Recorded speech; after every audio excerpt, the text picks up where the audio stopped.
پلیس ترکیه در عملیات‌های جداگانه دست کم 28 مهاجر افغان را از شهرهای مختلف این کشور بازداشت کرده است. رسانه‌های ترکی گزارش دادند که این بازداشت‌ها در نتیجه چند عملیات پلیس در شهر سیواز و دیگر مناطق صورت گرفته است. در کنار مهاجران، پلیس ترکیه 6 شهروند ترک را نیز به اتهام قاچاق انسان و سازماندهی حمل و نقل غیرقانونی مهاجران بازداشت کرده است. 5 تن به شمول یک شهروند افغانستان به اتهام قاچاق بیش از 49 کیلوگرم مواد مخدر از سوی نیروهای اداره مبارزه با مواد مخدر پاکستان بازداشت شدند. خبرگزاری APP گزارش داده است که این افراد در جریان 3 عملیات جداگانه در شهرهای کویته و سیالکوت از سوی نیروهای مبارزه با مواد مخدر بازداشت شدند. همچنان 2 کیلوگرم شیشه در سیالکوت به دست آمده و 2 مظنون دیگر در پیوند و این قضیه بازداشت شدند. عباس کریمی، شناگر دارای معلولیت افغانستان، در کانادا نمایش شنا اجرا کرد و حضور او در این کشور با استقبال افغانها روبرو شده است. این شناگر افغانستان که اکنون در یک از تیم‌های شنای دارای معلولیت ایالات متحده حضور دارد، چندی پیش برنده مدال نقره پارالمپیک پاریس شده بود. آقای کریمی پیش از این نیز در مسابقات بین ایالتی امریکا 2 مدال طلا و 1 نقره کسب کرده بود. رسانه‌های دولتی کره شمالی از بازداشت شماری از مهندسان ارشد پس از ناکامی در پرتاب یک کشتی جنگی خبر دادند. خبرگزاری مرکزی کره شمالی گزارش داد این کشتی 5000 تنی که قرار بود یکی از نمادهای توانایی نظامی این کشور باشد، هنگام پرتاب در حضور کیم جونگ اون رهبر کره شمالی واژگون شد. کارشناسان نظامی به این خبرگزاری میگویند این رویداد در حضور جمع زیادی از تماشاگران رخ داده و ضربه بزرگی به اعتبار کیم جونگ اون وارد کرده است.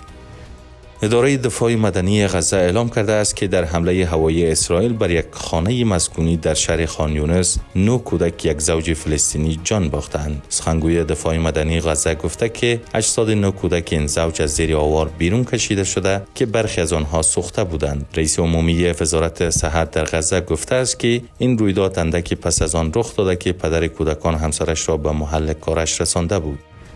رجب طیب اردوغان رئیس جمهور ترکیه و احمد شر رئیس دولت انتقالی سوریه در استانبول دیدار کردند. خبرگزاری رویترز گزارش داده است که رهبران دو کشور در شهر استانبول دیدار و گفتگو کردند. بر اساس این گزارش، این دیدار پس از دستور دونالد ترامپ رئیس جمهوری ایالات متحده آمریکا مبنی بر لغو تحریم‌های سوریه انجام شده است. در گزارش آمده است که وزیران دفاع دو کشور نیز در این دیدار حضور داشتند.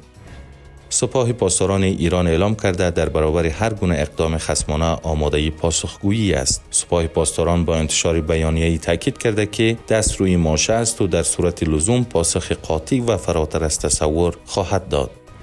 بر فراز صخره‌های شبدار جزیره سانتورینی در یونان، یک مقصد مشهور صنعت گردشگری با ارزش چند میلیون دلاری قرار دارد. زیر آن خطر قریب الوقوع فوران ناشی از یک انفجار عظیم کمین کرده است. یک فوران عظیم آتشفشان در دوران باستان این جزیره رویایی یونان را پدید آورد و دهانه وسیع و لبه نعل اسبی شکل از خود به جا گذاشت. اکنون دانشمندان برای نخستین بار در حال بررسی این موضوع هستند که فوران بزرگ بعدی این کوه آتشفشان تا چه حد میتواند خطرناک باشد.